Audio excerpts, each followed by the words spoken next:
সংসারের হাল ফেরাতে কিডনি বিক্রি করলেন স্বামী। প্রিয় দর্শক, আপনারা দেখছেন সংঘর্ষ বার্তা।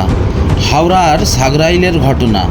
স্ত্রীর জড়াজড়িতে স্বামীর কিডনি বিক্রি করতে বাধ্য করেন। চলে প্রায় 1 বছর ধরে খদ্দেরের খোঁজ। অবশেষে 3 মাস আগে 10 লক্ষ টাকায় একটি কিডনি বিক্রি করেন স্বামী।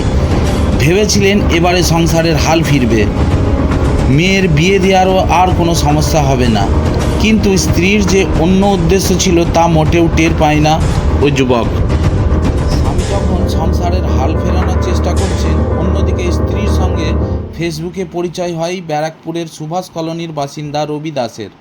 রবি দাস একজন রং মিস্ত্রি। কিডনি বিক্রি হওয়ার 10 লক্ষ টাকা নিয়ে প্রেমিকের হাত ধরে চম্পট দেন ওই গৃহবধূ, এমনটাই পুলিশের কাছে অভিযোগ করেন তিনি। এদিকে ব্যারাকপুরের সুভাষ কলোনিতে প্রেমিকের সঙ্গে থাকতে শুরু করেন ওই গৃহবধূ। খবর পেয়ে মেয়ের হাত ধরে সুভাষ কলোনিতে পৌঁছে যান ওই যুবক, কিন্তু একবার মাত্র দরজা খুলে বন্ধ করে দেন। বলেন, যা করার করে নিতে পারো, ডিভোর্স পেপার পাঠিয়ে দেব। অনেক কাকুতি মিনতি করেও কোনো পাত্তা দিল না বাবা মেয়েকে। ব্যুরো রিপোর্ট, সংঘর্ষ বার্তা।